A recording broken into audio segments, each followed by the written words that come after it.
Do you know what's really, really interesting to me? Is that people will comment or say something before, like, they've even read the whole thing, before they've even watched the whole thing.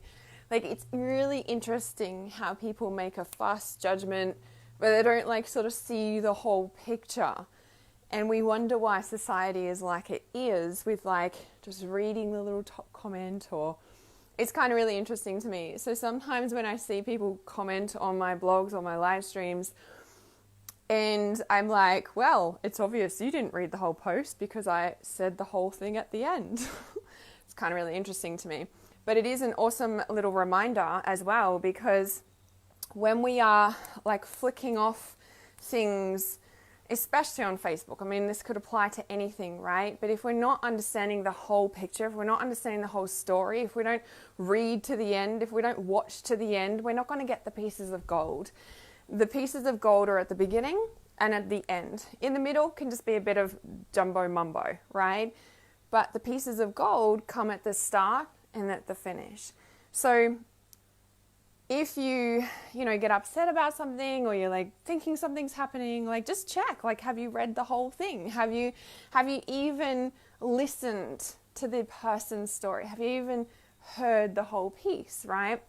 So I want to speak to this today around healing as easy as 1, 2, 3. I don't think so. Because beautiful April had commented on my post, and she said, I don't know how you do it. You make healing seem like 1, 2, 3 and it's done. And I'm like, well, it is, but it isn't. And I really want to talk about this because a lot of people commented on my post and they're like, oh, like, I'm a healer, I can help you, or blah, blah, blah. And I'm like, man, did you even read the whole post? I'm like, you missed the entire point of, like, me sharing. It's so interesting. Like, when I share the truth or I share the real stuff, people are like, oh, there's something wrong with you. I'm like, man, like, this is, like, normal. It's just when I'm sharing the real truth, it makes people uncomfortable. And it's their own feelings that they don't like to face in reality. So yes, we can stay positive and high vibe, and we should. However, to think that we can sustain that all the time, 100% of the time, is unrealistic. It is unrealistic. Yeah, and that's why we've got a society like we do. So I just want to speak to this a bit. As always, I'm just going to share this a live stream and bring this up here. Whilst we're waiting, let me know how you're feeling and how these energies have been. Like, last night I was, like, bawling my eyes out crying. And I want to talk about that too, because people are like, oh, there's something wrong, or like, oh, I'm sorry you're feeling like that. It's like, I would rather cry than let it all bottle up and get sick or something, because that's the reality that happens if you're not feeling your feelings, if you're not honoring how you're truly feeling about something, right?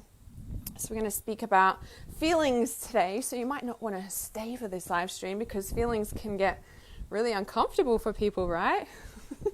I realize that that's like my purpose is to teach people to come into the heart. Like, reality awareness has a friggin' heart as a logo, and that dropped in meditation in 2005. Like, my reality awareness logo, tagline, all the pieces that came, through meditation in 2005, right? And it's like, the heart is my purpose, like, to teach people to come back to their heart, to teach people how to feel, to teach people how to heal, to teach people how to heal and feel and still function in society. And that's what I really want to talk about today. Yeah. So Royden says, thank God you're talking about healing. I was just sitting there thinking how my faculties have been destroyed, damaged and lost, and I'm starting to lose hope that my ability to read or be logical or clear will ever return. So when you say, hey, your faculties, like, do you mean like your spiritual gifts, or do you mean like just general functioning? I'm just curious about that. Because when you say, like, hope that your ability to read or be logical or clear will ever return, like, has something happened to you that, has something happened to Psyche, yeah. So let's talk about this, right? Because some people think and feel, and it can be a real reality as well, that we go through periods of time where it feels like our intuition is switched off. It feels like all of a sudden there's no angels. It feels like there's no guides. It feels like there's no... I felt so connected and so in tune and so alive and so all the things, and now there's like nothing. And we're just kind of in this guru. There's no spiritual guides. Nobody's around. And we're like, what's going on here, right? What is actually going on? And what happens in those moments is that we're going through, some people call it going up the spiral. I call it like a death, shedding, rebirth, right? In those times it feels lonely. In those times it feels like nothing has happened. Like nothing is there.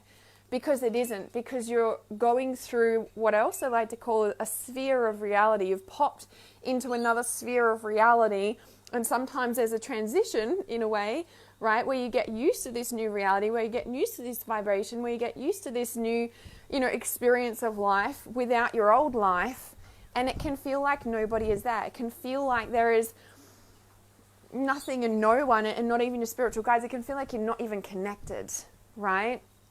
In those moments, what is happening is that a layer of everything that you've learned today, a layer of all the spiritual stuff that you've done today is becoming you.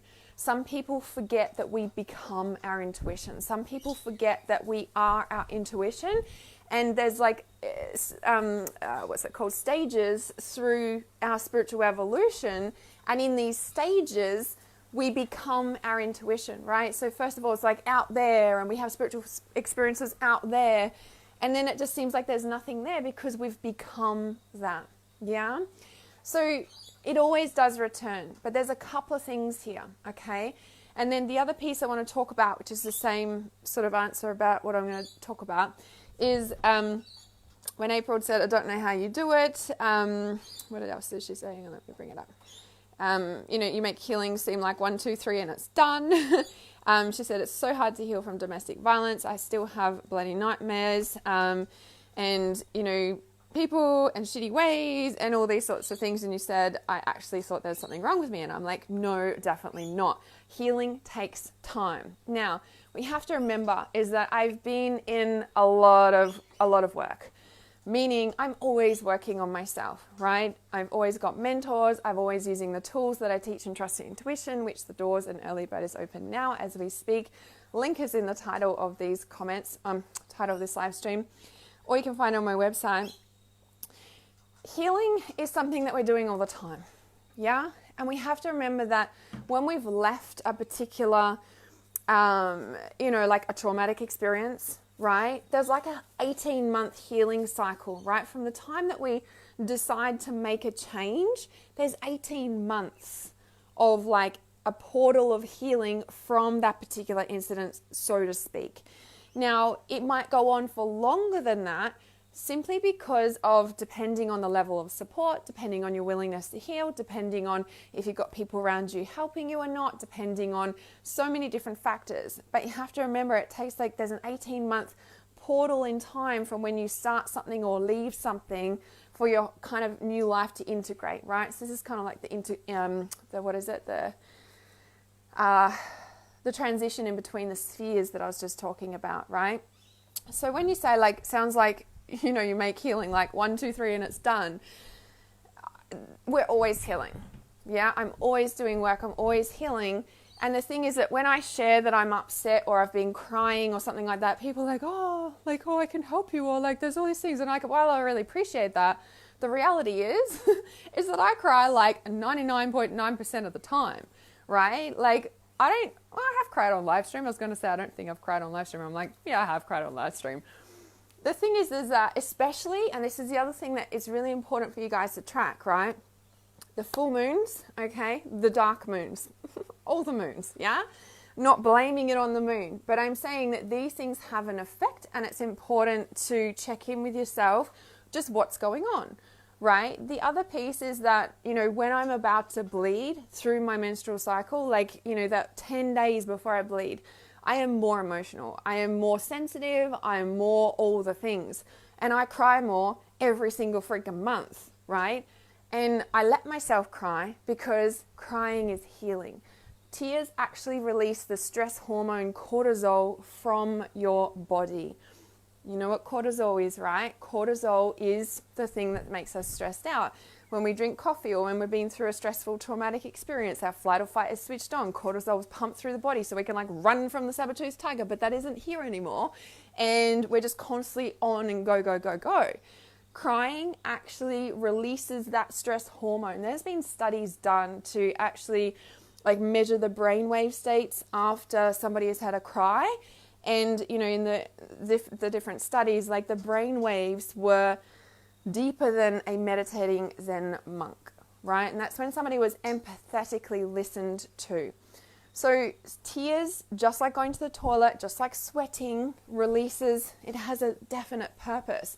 That is why I let myself cry. That is why when there is a child crying, I will not run up and say, okay, stop crying, or look at the birdie, or like dangling the keys, or like anything. I'll walk up to the child and be like, you're really sad right now. It's okay to cry. Yeah, it's really hard, right?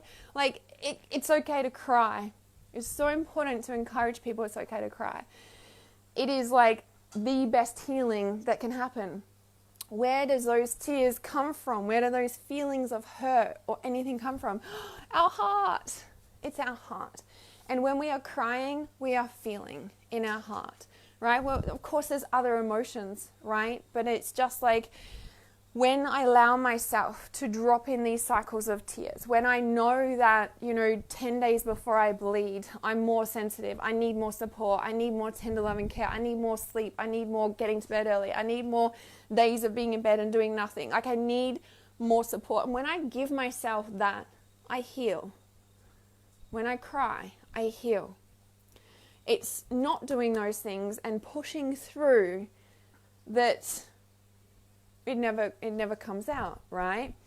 Now there's a time and a place for everything. Sometimes we need to get shit done, okay? But these cycles, when we're understanding our body, our rhythm, our life, and we're really supporting ourselves in that, we heal. So when healing is like 1, 2, 3 and it's done, yes and no, right? When we look at the different layers of healing, right? We can cry and we can let out a big release. Does that mean that we've healed our childhood trauma in one crying session?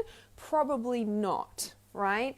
But when we can really allow these layers to come out in one healing, one crying session, we actually don't know how much we're healing. Yeah, especially when we give ourselves full permission to be able to really drop into those tears, right? That's the biggest piece about like being able to 1, 2, 3 healing and it's done. Like, yeah, right? In our everyday life, we can do crying, we can get shit done, and we can turn up to reality and society and still function. Some days when, and again, this is where I'm like, make sure you track your cycles, make sure you track those times in the month where you're more sensitive, right? And guys are like, oh, this doesn't apply to me. And I'm like, hey guys, I'm pretty sure you go into man caves, right? I'm pretty sure you need solitary space as well. Like this is your cycle, right? And when you can recognize in yourself how often you need that, this is where we really start to regain our power. This is where we really start to make our life and make things happen and create our reality, because we know how to support ourselves. Because the reality is that life happens.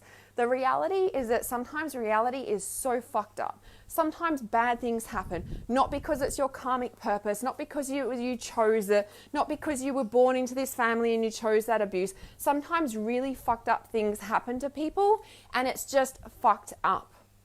Not like, oh, well, you chose this. Like that's spiritual bypassing love and light bullshit. The reality is this person is fucking hurt. This person has been a victim. This person has been raped. Whatever the story is, right? The reality is that sometimes reality is fucked. The fastest way we're going to heal from a fucked reality is to bawl our fucking eyes out crying. No amount of Reiki, no amount of crystal therapy, no amount of meditating is going to heal something as fast or as efficiently as being able to bawl your eyes out crying from that abuse, from that trauma, from that abandonment, from that betrayal, from whatever it is, right? It doesn't matter what it is. If you've lost your job or with all the world shit going on, like the fastest way you're going to be able to pick yourself up back off the floor or even function again is to bawl your eyes out crying. While you're at it, you can be asking the angels to come in. While you're at it, you can be cleaning your house. While you're like, I don't care if you're doing something and crying, but sometimes we need to curl up on the kitchen floor in fetus position and howl our eyes out like the newborn baby that's like got nobody and come into this world and just going, oh my God, what's happening in this world? Like it should be like that, right? So the way that we do 1, 2, 3 healing and it's done, the way that you see me turn up day after day, post day after day, write day after day, do everything day after day like I have, and still heal and still feel and still be human and still do all the things is because when I am more sensitive, when I'm about to cry, when I feel like crying, I let myself drop into it, right? Sometimes that can take training and skill. Might sound funny, right? You need training and skill to be able to cry. But if you haven't ever cried before, right? Everybody's got their addictions, whether it's food, alcohol, drugs, sex, working too much, keeping busy, whatever the story is, right? Everybody's got their control mechanism to stop feeling, right? Whether it's total avoidance or whatever you want to call it, right? When we can actually feel, right? When we can train ourselves to be okay with crying, for example, and drop into that grief, we start to do it faster and faster and faster. It's not about being fast, because if you haven't ever done this before, be mindful for the next 18 months. You're going to have a backlog of your entire life to catch up on. Some people don't want to do that, and I'm like, get a mentor. This is what I help my clients with, right? Amongst other things. The grief and the healing of the life trauma that you've had is like pivotal and so potent and important to being able to step onto your life purpose. I'm not saying you have to go through all this grief to be able to do your purpose work, but majority of the time, there is a level of healing to get clear on what your intuition is guiding you to do, which is your purpose. It's not clogged up by all these emotions and, you know, like holding it together. Like we can't fucking like hear our intuition when we're freaking holding it together with all this trauma. Like it doesn't work that way. It doesn't work that way. So Roden says, I feel so damaged and my soul is so sensitive that whenever I reflect on my old days, my soul gets what feels like full of fear and won't let me look back. I really need a healer. I went through some soul retrieval and it was intense. Yeah. And you've got to be with the right healer. For example, right? Like, you know, someone who's been through a lot, you've got to find the right healer that knows how to support you long term. As I said, it's an 18-month healing cycle.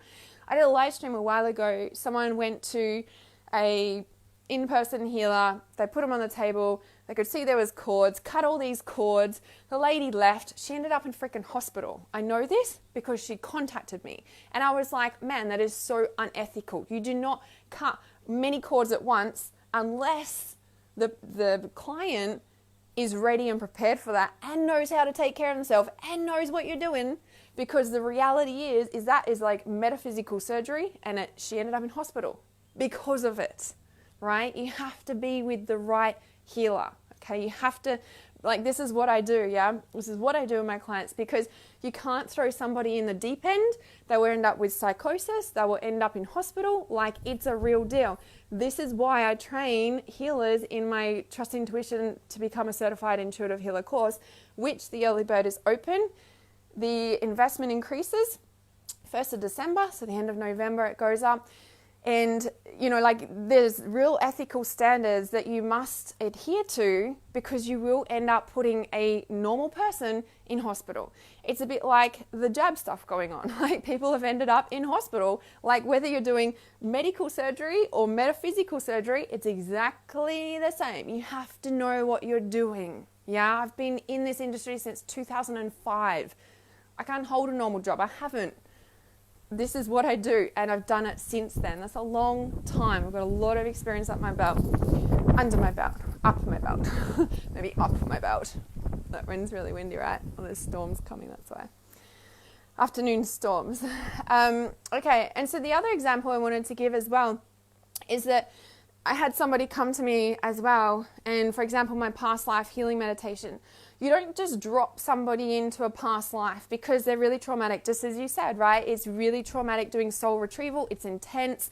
You're bringing up soul memories that are buried for a reason, right? If you do not have a practitioner that knows how to handle you and handle what comes up, and the aftercare support is just like ridiculous. And this is why, like, you must have that. This is why I do like my 21-day shifter program, because there's 21 days where we're working together. Like, I've got the 30-minute psychic reading. Sure, we can get on the phone and like tap into some things, but we're not going to do deep healing on those sort of calls, right? Like, it's just like, I can tell you what's going on, and then when you're ready, you come back and you do the deeper work, because it needs that extra support, right? You don't just drop somebody in the ocean and leave them, for example, right? It's pretty much what you're doing. Fend for yourself, like while you're just like trying to breathe again, for example. I had a lady come to me and she did a past life, meditation or retrieval with a practitioner several years ago. And I was like, and I didn't know that until she'd told me some stuff. And then I was like, oh, well, we need to do this past life meditation. She's like freaking out. And I was like, my past life meditation is designed to heal the trauma, not leave you in it, right? And this is the difference. And this is where I say, like, you have to know what you're doing. Like, go to a practitioner that you feel comfortable with, that they know what they're doing. Because at the end of the day, there's a lot of people practicing out there and starting to practice out there because it's the way the world's going, and soon we're going to need a lot of healers, right? But there's healing, and then there's healers, and then there's like the true healers, yeah? So do your research is what I would definitely say. But be prepared to also do the work. You can't just go to a healer and expect to be healed, because nobody can heal you but yourself. I hold space, I guide you, I take you into this place. I'm holding you the entire time. If anybody has ever worked with me, you know the sense that you feel held in the space. There's a reason for that. In that space, you feel safe. It's where the real healing is, right? It's in this space that things shift, right? I have so many people step into my space and they're like, I'm not even doing anything and all this stuff's shifting. And I'm like, that's how it works. That's how it works, yeah? Be prepared to do the work. I do not heal you. Nobody can heal you. Somebody can cut cords and they can clear energy, but it's going to come back again if you, number one, you don't know how to do it and you don't know why it's there in the first place, and you're not taking responsibility for changing your life. Do not come and work with me. Well, I don't get people who are not ready to change their life anyway, but I only get people who are ready to change their life. Because the reality is, if you want to live a healed life, if you really think about it, if you want more love, more different career, if you want more abundance, if you want more money and different everything, you're going to have to change something, right? For example, like if you want to become a doctor, you're going to have to go to university and do all the things. Like, you're going to have to change something. So whether you're healing a broken heart to be able to, attract a new love, or whether you're healing to be able to function in the world, or whether you're healing to uncover your spiritual gifts to be able to live your life purpose, you're going to have to change something. My numerological number is number 5. It's all about change. I'm like the change queen. I help people in the transition. That's what I do. I'm a healer. I get you from the broken point to the healed point with all the tools so that you can fly free without me. Once you learn the tools with me, once I teach you what to do, you don't need to come back to me. There are healers. Be mindful of healers that you have to go back and back and back and back and back and back because they're the only one that can do it for you. No. You want to be able to work with people that can teach you to fish for life. Yeah? Yes, yeah. The spiritual guides are there for sure. As I posted in my Reality Awareness support group this morning, you want to make sure that you're working with guides of 100% light. So important, yeah? Always, anyone in the spirit world of 100% light. Are you of 100% light? Are you of 100% light? Right? Always, because anybody can appear to you in the spiritual realm, but you have to ask, are they of 100% light? Because just like humans in our physical world, there's good people and bad people. In the spirit world, exactly the same. You need to know who you're dealing with. And again, this is what I teach in Trust and Intuition, because as soon as you open your spiritual gifts, you're going to sense spirits, angels, all sorts of things in the spirit world. Like, that's why you open your spiritual gifts, right? You probably already feel stuff. You probably already see stuff. You probably already have that sense. And that's why you want to build on that, right?